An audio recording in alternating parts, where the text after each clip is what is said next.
morning, everyone. Welcome to Home Gardening 480. I know it's been about maybe 10, 11 months since we did the last video. I have been gone for all that time, and that does not mean that we have neglected the garden. It's just that Sonia didn't want to do the recording, the editing, and also the planting. But we have done a lot, and there's some new things that we want to share with you guys. So let's go ahead and get right into our video. So to get us started, we're just gonna do a garden tour, kind of give you an update of all the things that we did and all the things that we're doing. It may be a slightly longer video, but just bear with us. We still have the grapes, doing great. It was a bit hot, so they did die back a bit, but the grapes are still here. We did replace the wire trellis that was here with these cattle panels and these T-posts. We did leave a gap here so that we can come in and trim whatever's on the trellis, get that cleared up, and then just rip it off the trellis, because a lot of times you get peas or other vines and they really have strong grip, and you want to be able to remove them easily, so you need a little gap between your wire trellis and the ground. So that's why we left about a 4 or 5 inch gap. We did also switch from using a spray emitter to this drip line. So this is an emitter every 6 inches, and we have it hooked up to our black lines. We're gonna remove the black lines eventually off of all of these beds, but basically approximately 50-foot length of this emitter hose gives us 3 lines of irrigation, if you want to call it, through each bed, which gives us a more even distribution of water. Means we can grow closer to the edge of the bed. Also, we have this center tube, which had all these little emitters coming off of it, which we did put some plugs in, but some of them leaked. And then also it's hard to clean the bed with this tube running down the middle of the bed, either under the dirt or on top. Either way, it's hard to rake. So we found that this little emitter tubing, we can just pull it off the bed, rake, do whatever we need to do, put it back. So we're gonna be trimming these near the turnoffs at the end of each bed and just getting rid of them. This is the frame for our shade cloth. The frame's gonna stay up year round. I had thought about keeping the shade cloth, but it just blocks too much light in the winter. We just can't afford the light loss. But either way, I had planted here, and then also that bed over there, some beans. In the center, I've got some peas already planted. I had not great germination rate because it was still very hot when we planted these. We did put some cardboard over the areas that we seeded to try to keep the birds off and try to keep the soil cool, but we just didn't have a great germination. I'm gonna have to come back and reseed the gaps. These are carrots. Planted those at the same time. I used the cornstarch slurry mix that we've done before. It worked pretty good, but again, not great germination throughout the row because of the heat at the time. We're gonna be reseeding anyway. These are almost ready to harvest. So like I'll pull this one out. It's close to the one next to it. Got a little carrot there. Just maybe a few more weeks and these will be ready to go. So probably by Christmas these will be twice as big. Yeah. So make sure you thin your carrots. That'll help them get bigger. But we've still got some parsnips here. I did have carrots all along that side, but they were overshaded by the cucumbers, so a lot of this midsection just didn't do well. So we're gonna come back and reseed this. We're gonna do some more peas and some more carrots. And on this far side, I've got yellow beans, again, similar to the green beans. They're gonna come out hopefully today. These are sugar snap peas. This is probably my ideal one where the pod is full, but still not bulging too much. You see this one is a bit more bulgy. This one is just smooth. That's a more good snap pea right there. Carrots here, I've got some volunteer reseeds of lettuce, but these are also doing good. On this bed, we did some pak choi, which has already gone to flower. The bees love it, so I'm leaving it for them. This back here is called Mizuna. It's a kind of like a mustard green. And then in the center here, we've got some Brussels sprouts that I started from seed. I only had one cauliflower that made it here in the center. I need to get some starts from the garden center and redo that. And then on the far side, we've just got lettuces.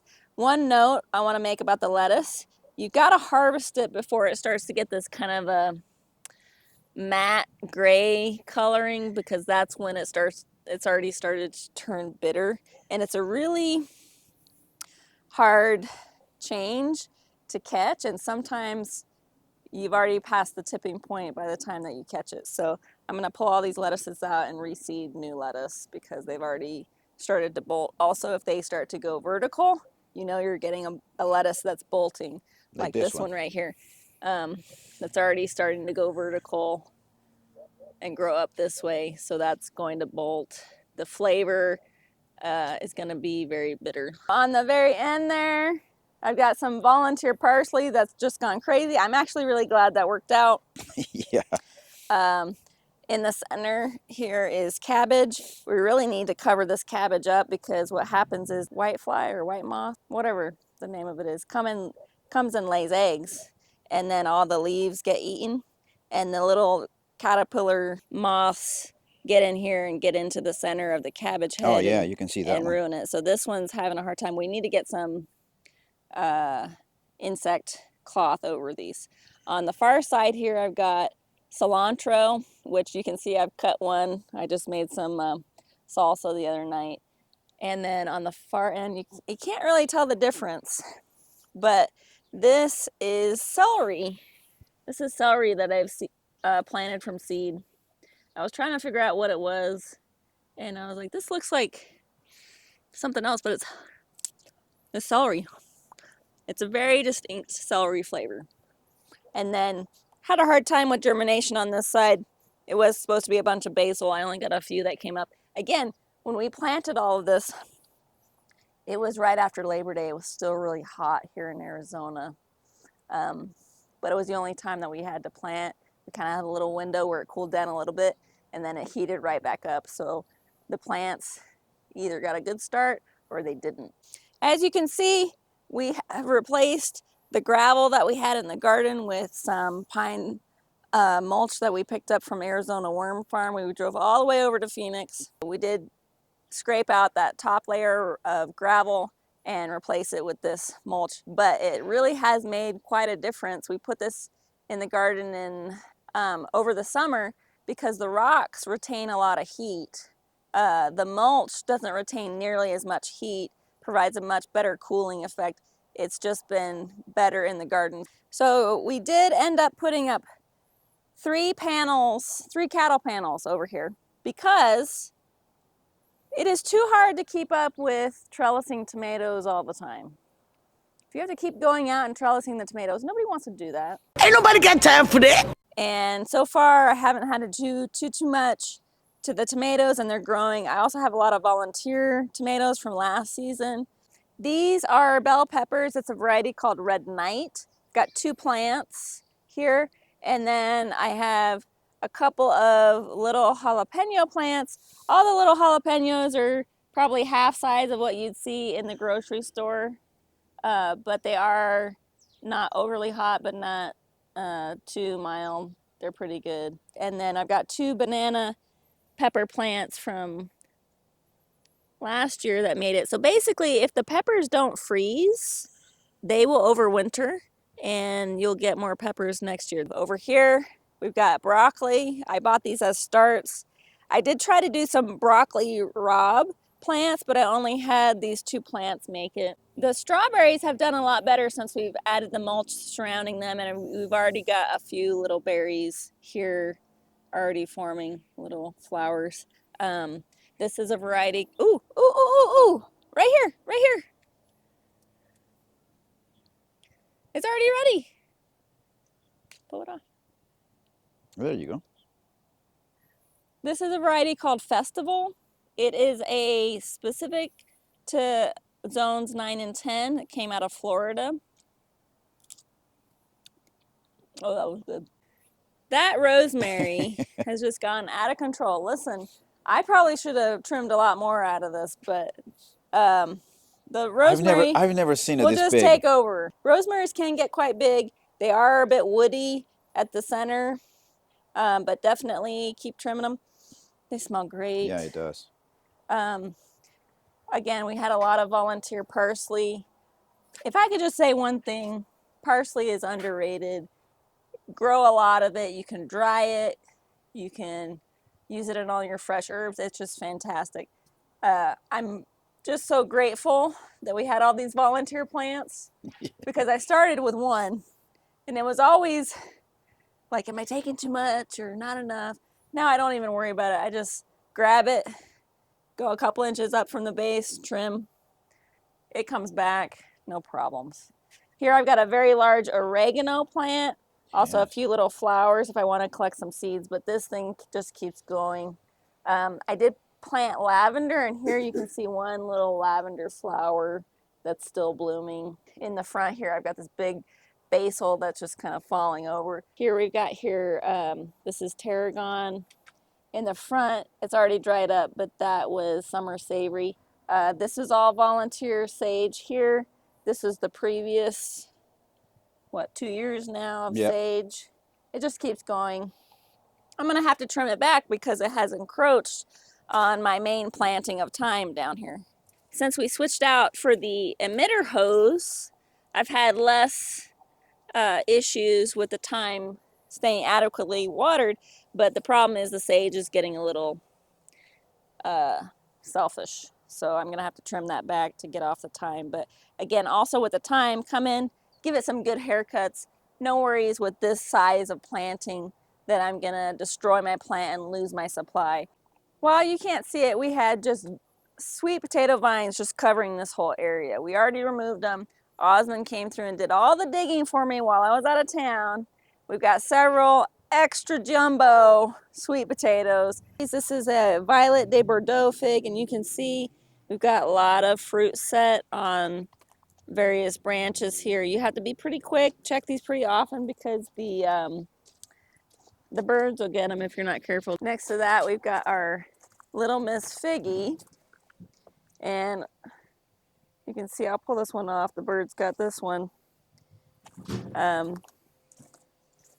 You know, it was just starting to get ripe and the birds got into it. So, and then we'll come over here.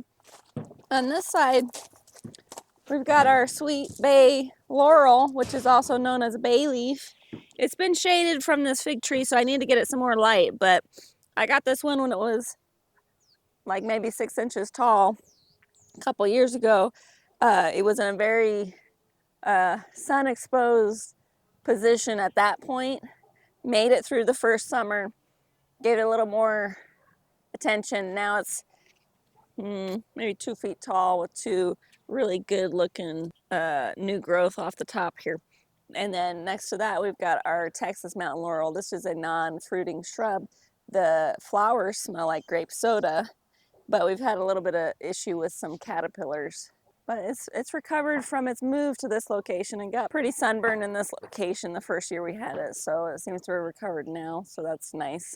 This is one of our semi-dwarf orange. I almost pulled this one out last winter because it didn't do very well, but it's done a lot better this season. We do have one good size orange on it. This is a Valencia variety. It does have seeds, good for juicing. Next to that, we've got our Bear's Lime. You can see it's just loaded up with limes, and some of them are starting to turn yellow. That's a good indication they're ready to be picked, and they'll just pop off. Seedless lime, by the way. This is an orange variety of mandarin. I want to say it's a clementine or something like that, but because we've got it mixed in with these other fruits, it does have seeds. The literature on the mandarin says they will be seedless if they're grown in a monoculture, meaning a not cross-pollinating culture. Our pomegranate here in the back has had a little bit of a rough go, a lot of bird damage and a lot of dropped fruit. We did get one good pomegranate off it this year. So hopefully we figured out it needs more water. We're gonna address that, and then also kind of do some basic pruning. But this little orange tree is an Arizona sweet variety. No fruit on it, but seems to be doing pretty good now. This was the smallest tree that we ended up buying, so I'm not surprised that it's shorter and smaller than all of those. And then turning over here, this is a new addition this spring. This is a desert gold peach. I bought this bare root from the local nursery and planted it in place of the Tangelo that got split from the top. So that tree wasn't going to make it. But this is a mid-pride peach, nice sizable peach next to a variety called Ava's Pride. They're both freestone varieties. Word of wisdom: aggressively thin your peaches. If you do not get 90% of the little baby fertilized peaches off, so that maybe you have 2 dozen peaches or 3 dozen peaches left. Even 3 dozen may be too much for a tree this size. Your peaches are only going to be like this. Right before you're going to harvest, put some little fabric covers on them to keep the birds off. Trust me. Ask me how I know. Experience on this one. This is our Lisbon lemon, loaded up with a good amount of lemons. I did already pick the yellow ones off, but as they turn yellow, Yes. we'll be harvesting them. Some of them are really good size too. Doing great. And then we have here a thornless mesquite. This creates an umbrella type canopy. We planted it here so that it helps shade the turf and kind of the backyard. And now we have our new addition to the family. Our new additions. We have 15 girls over here providing us with decomposition services and eggs. We got these in the spring. I had ordered these in January before all of the chicken craze went crazy this year. Which I would remind you, order early, because when you get into the ordering process, you're gonna find that you can't get the varieties that you want. So if you're gonna order through the mail, put in your order 2 months ahead, 3 months ahead. That way you can get what you want, okay? Also, it's not cheaper to raise your own chickens, but if you have chicken fever and you wanna do it, get 3 chickens, maybe 4, but 3 minimum because they're social. Get 3 chicken hens, do a small little enclosure, because you can see this is a big enclosure. This costs a lot of money to put up. My husband spent a lot of time doing this little project so we could have chicken eggs.